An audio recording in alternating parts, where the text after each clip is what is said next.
नमस्कार, मैं हूं प्रवीण दुबे। इस चुनाव के लिए वोट मांगने के लिए अब तक प्रियंका गांधी 3 बार एमपी में आ चुकी हैं, अगर मैं गलत नहीं हूं तो। और अपने तीनों ही भाषण के केंद्र में उन्होंने अपनी दादी यानी मरहूम इंदिरा जी को रखा। फर्क यह था कि पिछले 2 बार उन्होंने सिर्फ दादी की खूबियां बताई। आज जब मंडला में थी तो साफ गोई से बोली कि मुझे पता है कि मैं अपनी दादी जैसी दिखती हूं, इसलिए भी आप मुझे देखने और सुनने आए हैं। आज लेकिन उन्होंने एक लाइन और जोड़ी कि मैं दादी जैसी सिर्फ दिखती नहीं हूं, बल्कि उनके जैसे ही आपके साथ भरोसे का संबंध रखूंगी। प्रियंका अपने आज के भाषण में बिल्कुल फोकस दिखी। उन्होंने मंडला पहुंचकर बहुत लोकल मुद्दों पर पहले बात की, मसलन आदिवासियों की संस्कृति, उनका पहनावा, उनके हुनर, मंडला जबलपुर हाईवे बनने की सुस्त रफ्तार। ये बात तो सही है, बहुत लंबे वक्त से बन रहा है वो हाईवे। ये किसी भी नेता का लोकल कनेक्ट करने का अच्छा प्रयास होता भी है। उन्होंने अपने भाषण में ज्यादा जिक्र एमपी सरकार की कथित नाकामियां गिनाई और यदि उनकी सरकार आई तो क्या बदलेगा ये बताया। अभी तक वे 5 गारंटियां गिनाती थीं, आज उसमें 3 नए विषय और जोड़े। पढ़ो पढ़ाओ योजना, जिसमें पहली से 10वीं तक के बच्चे को स्कॉलरशिप देना, 50% आदिवासी बहुल इलाके में 6ठी अनुसूची लागू करना और प्रधानमंत्री आवास की राशि शहरों और गांवों में समान रूप से देने का वादा किया। तो आज बात इसी की करेंगे कि ये भी मुफ्त दे रहे हैं और वो भी मुफ्त दे रहे हैं। जनता को किसकी मुफ्तखोरी पसंद आएगी? आदिवासी इलाकों में बीजेपी और कांग्रेस के स्टार प्रचारकों के दौरे क्या असर दिखाएंगे? क्या आदिवासी पिछले चुनाव की तरह कांग्रेस के साथ है या छिटक रहा है? नेताओं के वादे से ही काम बन जाएगा या प्रत्याशी की भी कोई भूमिका होगी? बहुतेरे सवाल जिन्हें लेकर एक खास पैनल के पास जाएंगे और वो भी पूछेंगे जो मुख्यमंत्री शिवराज सिंह चौहान ने हमारे प्रोग्राम की तर्ज पर प्रियंका गांधी से पूछा और कहा कि जवाब तो देना होगा, लेकिन रस्मन सबसे पहले आपको दिखाते हैं एक रिपोर्ट, देखिए।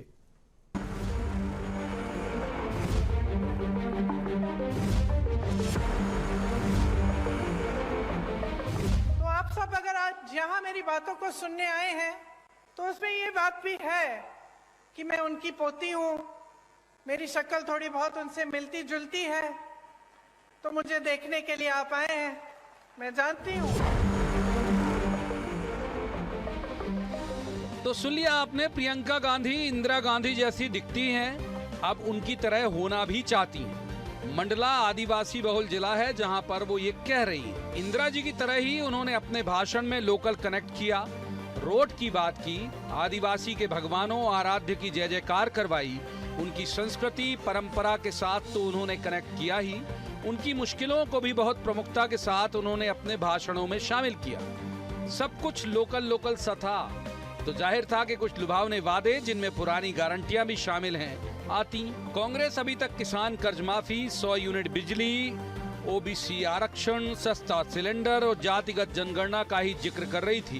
अब कुछ नई गारंटियां भी इनमें जोड़ी गई, जिनमें आदिवासी बहुल इलाकों में 6वीं अनुसूची लागू करना, पढ़ो पढ़ाओ योजना ये नई है। इनमें पहली से 11वीं तक के बच्चों की पढ़ाई मुफ्त करने का दावा किया गया है। प्रियंका हर दावे के जवाब में ये इत्मीनान दिलाने की कोशिश करती दिखी कि हमारे दावे आपकी परंपरा पगड़ी रखने जैसे हैं, यानी हम यदि मुकरे तो आपकी नजरों में अपना सम्मान खो देंगे। तो हमने तय किया है कि जो पीएम आवास योजना में जितना शहर में मिलता है उतना ही आपको गांव में धनराशि मिलेगी। पहली कक्षा से लेकर 12वीं तक स्कूल की शिक्षा निशुल्क होगी। इस योजना का नाम रखा है पढ़ो और पढ़ाओ योजना। हम ये बात कर रहे हैं कि अगर हम ये नहीं पूरा करेंगे जो हम बातें यहाँ पे आपके सामने हम कर रहे हैं, तो हमारा सम्मान जाएगा।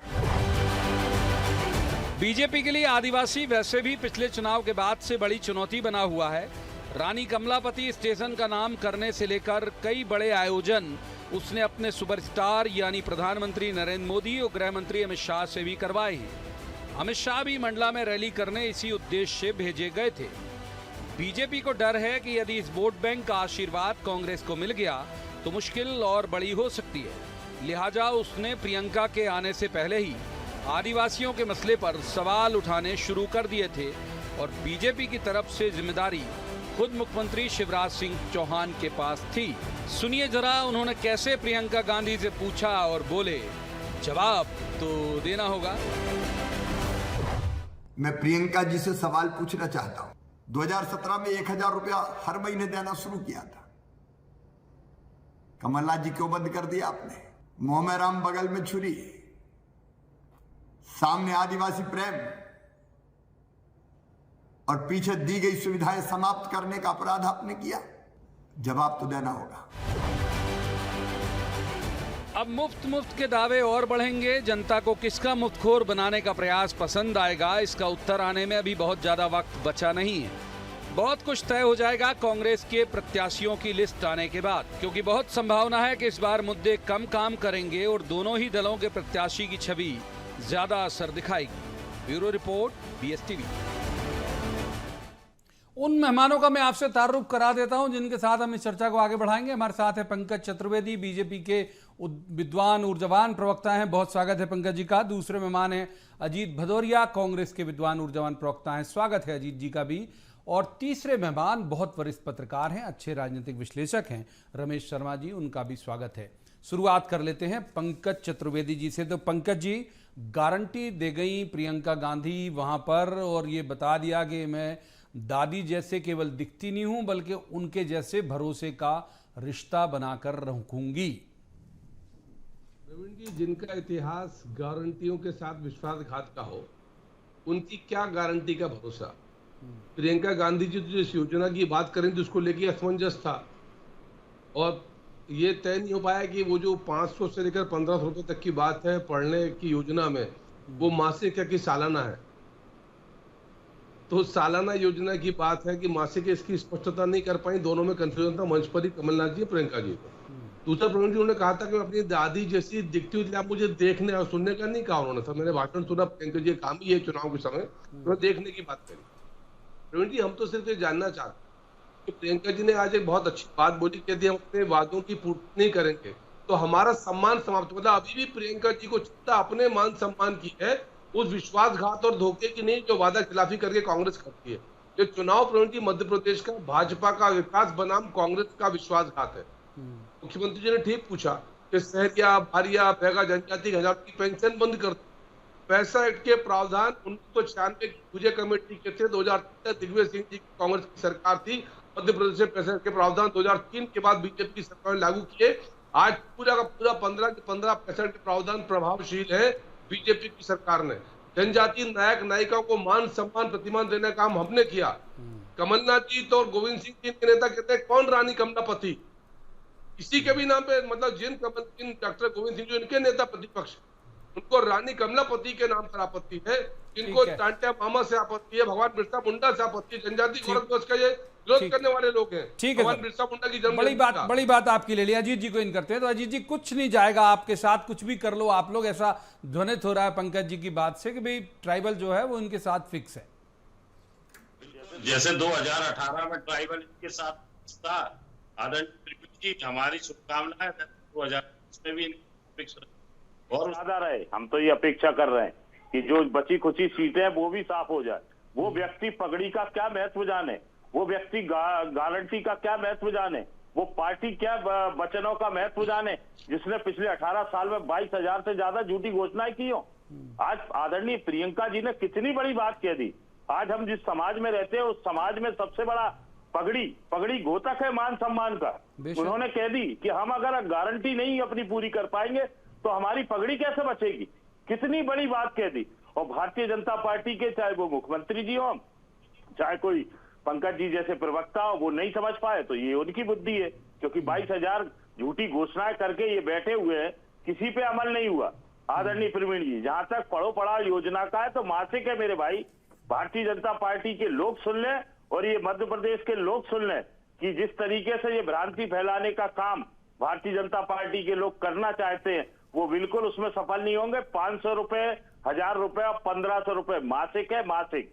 ये मध्य प्रदेश के युवाओं के साथ। आप आदिवासी भाई बहनों की बात कर रहे हैं, उनको तो आप वनवासी कहते हो। वन अधिकार अधिनियम किसने दिया? किसने पट्टे दिए? आदरणीय प्रियंका जी कहती हैं कि जो कनेक्टिविटी इंदिरा जी की थी, जो विश्वसनीयता इंदिरा जी की थी, उस क्रेडिबिलिटी को लाके उन्होंने सामने रख दिया आज की तारीख में 2023 में। आदरणीय प्रवीण जी, कितनी बड़ी बात है। अपने आप को प्रस्तुत किया अपने स्वाभिमान के साथ, अपनी पगड़ी के साथ, उस पे तो आदिवासी भाई बहनों को विश्वास करना ही है। एक बार तीसरे मेहमान को निकाल लेता हूँ। रमेश जी बहुत वरिष्ठ पत्रकार है, हमारे साथ हैं। रमेश जी, ये बात जो उन्होंने कही कि भाई मैं पगड़ी आपके उसमें रखती हूँ, इसके अलावा मैं 2-3 चीजें कि अमूमन जो राष्ट्रीय स्तर के नेता आते हैं तो राष्ट्रीय मुद्दों पर ज्यादा फोकस करते हैं। उन्होंने बहुत बारीक बारीक चीजें जो बिल्कुल सीधे मंडला से जुड़ी हुई थी। ये बात सही है कि मंडला आने जाने वाला, हम भी कई बार जाते हैं, वो जबलपुर मंडला हाईवे को लेकर बहुत त्रस्त है कि वाकई 10 साल से बन रहा है और बन ही नहीं पाया। वो टच कर दिया उन्होंने, वहाँ के लोकल मसले। एक बात पर जरूर उनसे ये चूक हो गई, उनका मंडला में अस्पताल नहीं है। मंडला में आज़ादी के कुछ दिनों के बाद से ही अस्पताल है, तो ये बार उन्होंने कहा कि एक भी अस्पताल नहीं है मंडला में। लेकिन बाकी के पूरे मुद्दे उन्होंने मंडला के ट्राइबल के उठाए, उनके मुकुट, उनके हुनर, उनकी पेंटिंग। इसे कैसे देखते हैं आप लोकल कनेक्ट को? देखिए, कुल मिलाकर के प्रवीण जी, ये चुनाव बहुत प्रतिष्ठा का चुनाव है। पिछले तमाम चुनावों से बहुत अलग हट कर के ये चुनाव है और इसके लिए दोनों पार्टियों ने अपनी अपनी रणनीति बनाई हुई है। भाजपा की अगर रणनीति देखेंगे तो वो कहीं ना कहीं राष्ट्रीय मुद्दे, सांस्कृतिक मुद्दे और इसके साथ साथ विकास की बात और फिर कांग्रेस पर हमला, ये भाजपा की रणनीति है। इसके उलट में अगर आप कांग्रेस की रणनीति देखेंगे तो कांग्रेस ने हर जगह पर लोकल टच की एक रणनीति बनाई हुई है कि हमको लोकल टच करना। और दूसरा, भाजपा की जो उनकी नीतियां हैं या जो उनकी घोषणाएं हैं या जो उनके कार्यक्रम है, उन्होंने आलोचना भी की तो मोदी सरकार की नहीं, शिवराज सरकार की जो सीधे मंडला से जुड़ सकती है। वही मैं आ रहा हूं उसी पर। तो उनकी जो कांग्रेस की दूसरी योजना है कि घोषणाओं में क्या कमी रह गई, और उन घोषणाओं की कमी में विशेषकर मध्य प्रदेश की और शिवराज जी की जो योजनाएं हैं उनकी कमियां और उनकी कौन सी घोषणाएं पूरी नहीं हुई। तो ये कांग्रेस की अपनी रणनीति है। एक चीज और आप अगर दोनों को देखेंगे, मोदी जी के जो अंतिम 3 यात्राएं हुई, उन्होंने कमल के निशान पर बहुत ज्यादा जोर दिया कि आपकी नाम कमल, पहचान कमल, आपका निशान कमल। उन्होंने उम्मीदवार और सब चीज़ों से ऊपर उठ करके, आज अगर प्रियंका जी का भाषण देखेंगे तो उन्होंने इंदिरा जी को टच किया। इसमें कोई शक नहीं कि इंदिरा जी का देश की जनता पर अपना एक प्रभाव रहा है। और आदिवासियों पर तो था ही। पाकिस्तान का युद्ध था, उसके बाद उनकी संघ ने भी उनकी तारीफ की, आरएसएस वालों ने भी तारीफ की थी। आपातकाल के बाद फिर कुछ लोग विपक्ष की, संघ की दूरियां बढ़ी। आपातकाल से पहले उनकी अपनी छवि रही है। तो प्रियंका जी के आज के भाषण में कहीं ना कहीं जो इमोशनल टच था, तो मोटे तौर पर कोई भी पार्टी किसी चीज को छोड़ना नहीं चाह रही। तो जो लोकल टच की बात कही उन्होंने, मंडला की विशेषकर बात कही, सड़क की बात कही, अस्पताल की बात कही, ये और कहीं ना कहीं आप स्वयं को इंदिरा जी के उत्तराधिकारी बता करके सहानुभूति और फिर लोकल समस्या बता करके, कुल मिलाकर के एक उनकी रणनीति का हिस्सा है।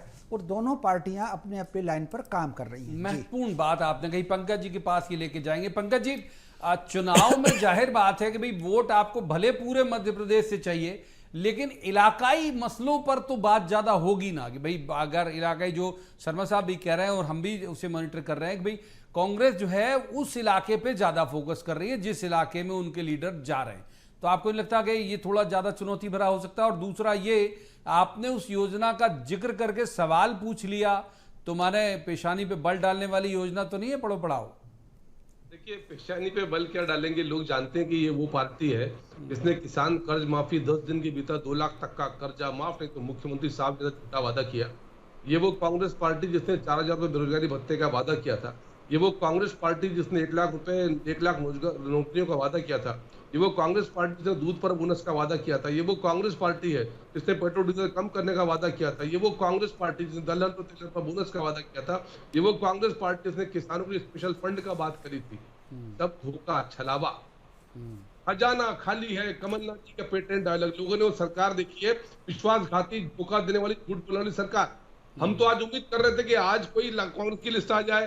प्रवीण जी, कांग्रेस की ऐसी दुर्दशा हमने पहली बार देखी कि 1 साल पहले सूची करने, घोषित करने का ऐलान, आचार संहिता के बाद आज तक कांग्रेस हैरान परेशान। हम तो ये पूछना चाहते हैं कि आज तो प्रियंका गांधी जी को आकर मध्य प्रदेश में उन सब धोखों के लिए, विश्वासघात के लिए क्षमा याचना करनी थी। आज देश जानना चाहता है कि जब देश की पहली जनजाति वर्ग की महिला राष्ट्रपति का चुनाव था, महिला राष्ट्रपति जनजाति वर्ग से, देश के 75 साल के इतिहास में पहली बार पूरी कांग्रेस विरोध कर रही थी उनका। जब मध्य प्रदेश के 19 जनजातीय विधायकों ने उनको मत दिया तो इसी मध्य प्रदेश कांग्रेस के नेताओं ने जनजातीय विधायकों का आस्तीन का साफ कहा। आज जनजातीय वर्ग की योजनाएं पैसा ऐड के साथ साथ कमाओ योजना का हिस्सा है। घर घर राशन पहुंचाते हैं, रोजगार देते हैं, विदेश से पढ़ना है, MBBS, medical, IIT, MBBS, IAS, IPS सबका खर्चा बीजेपी की सरकार वहन करती है।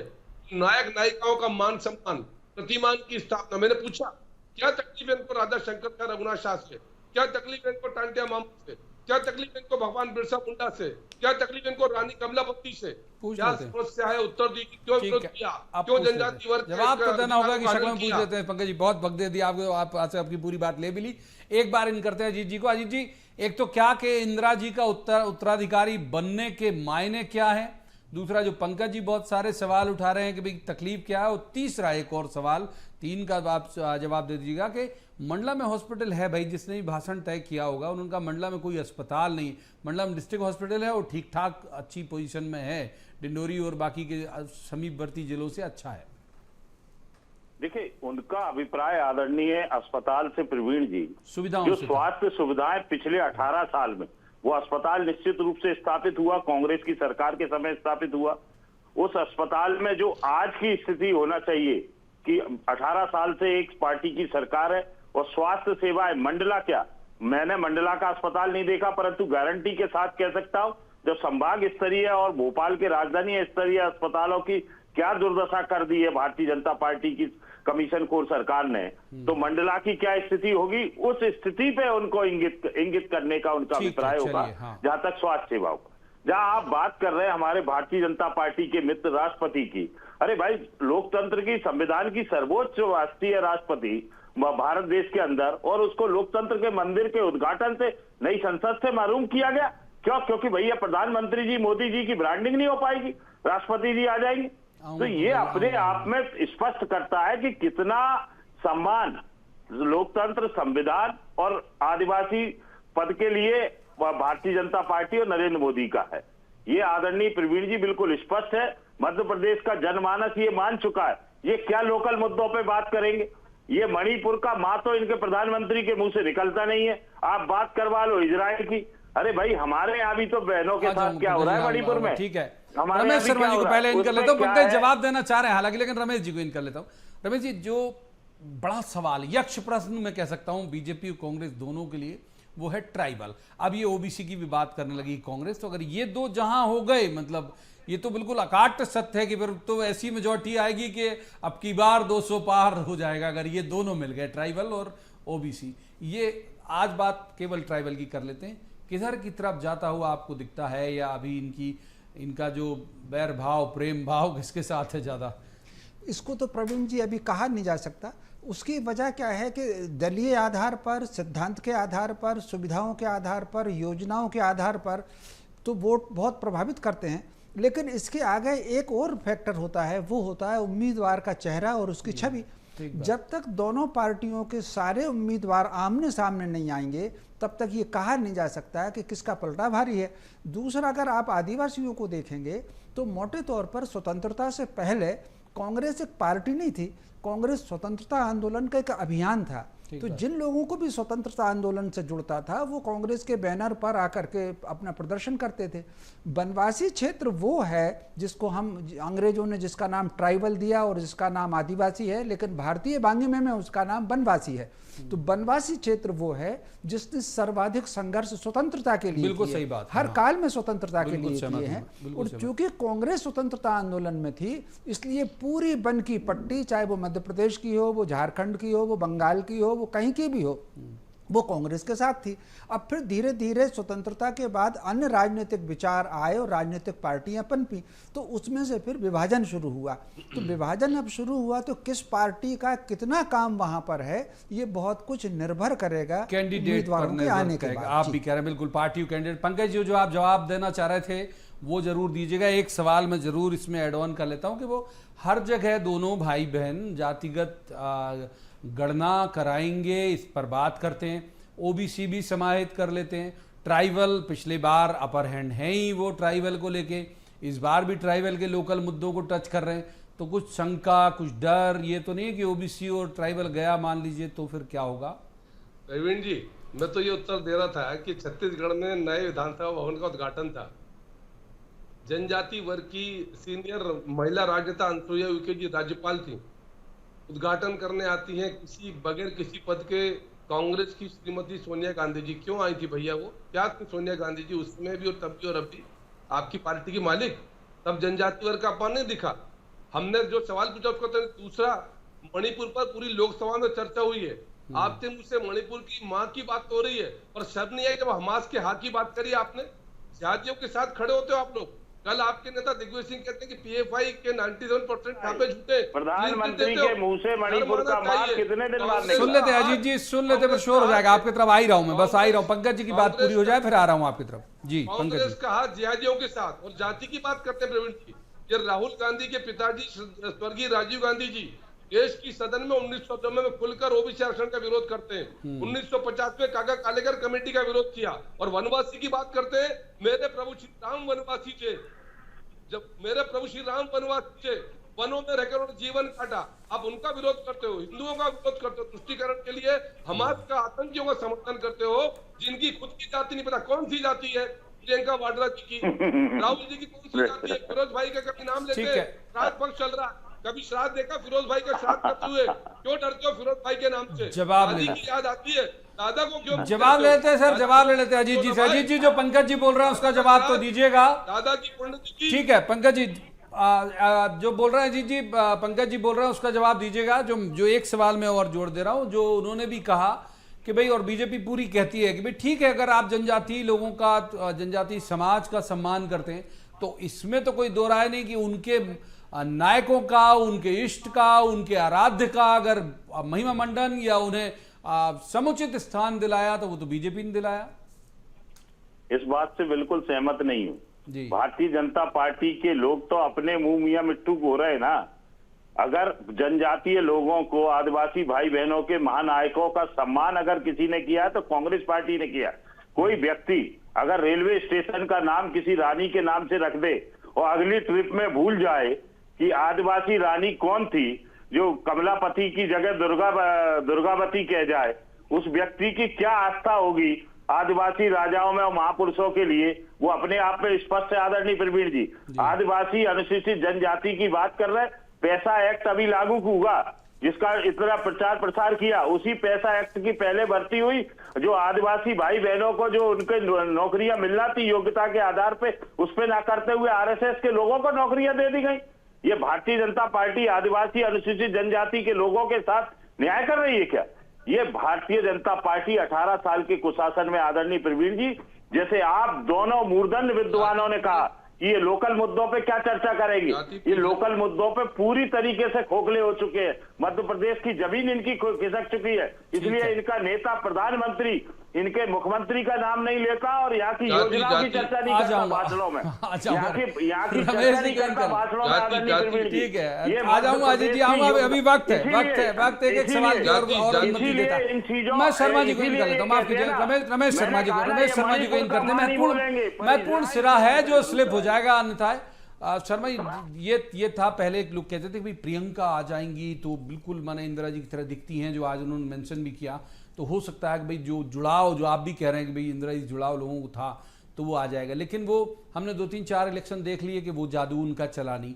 तो आज क्या उन्होंने जो स्वीकारोक्ति, मेरी समझ से सर्वोत्तम संज्ञान के मुताबिक पहली बार उन्होंने कहा कि मैं केवल दिखती नहीं हूँ बल्कि उनकी तरह भरोसा को कायम भी रखूंगा, ये शायद उन्होंने पहली बार बोला। तो वो ये वाला जो इमोशनल कार्ड है, वो आपको लगता है कि ये इसी वजह से होगा कि शायद अब असर कर जाए लोगों के मानस में? देखिए, निश्चित रूप से ये इमोशनल कार्ड है और इसका कितना फ़र्क पड़ेगा ये तो मैं नहीं कह सकता कि 0.1% पड़ेगा कि 1% पड़ेगा, लेकिन इसका थोड़ा बहुत प्रभाव जरूर पड़ेगा।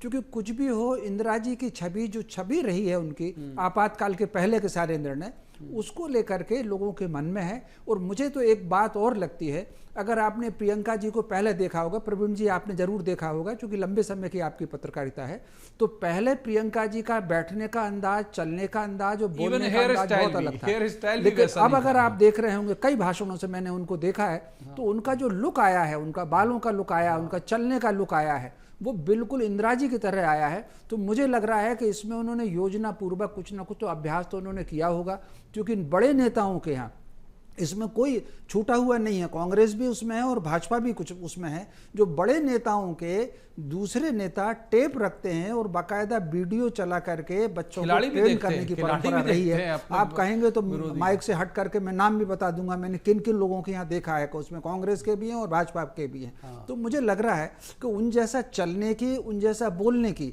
मैंने आज का उनका भाषण प्रियंका जी का सुना था, क्योंकि भगवान जी की कृपा से और मेरे पिताजी के पुण्य के मैंने इंदिरा जी का बंटू बन लिया है।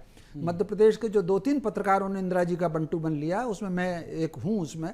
तो कुल मिलाकर के उनका जो अंदाज था देखने का और बोलने का, उसकी बहुत झलक मैंने आज प्रियंका जी पंकज जी की तरफ जाते हैं। पंकज जी, ये जो शर्मा जी भी कह रहे हैं कि भाई, और ये बात सही है, ट्राइबल में अब आप देखें कि वहां पे, मतलब मुझे नहीं पता, मैं वहां मौके पर मौजूद नहीं था, लेकिन जो इंदिरा माता के जो वहां पे कुछ लोगों ने नारे लगाए, अब पता नहीं कांग्रेसियों ने लगाए या आम ट्राइबल ने लगाए, उससे वो बड़ी गदगद हुई। उनका मैं बड़े अभिभूत हूं कि आप माता संबोधन दे रहे हैं मेरी दादी को।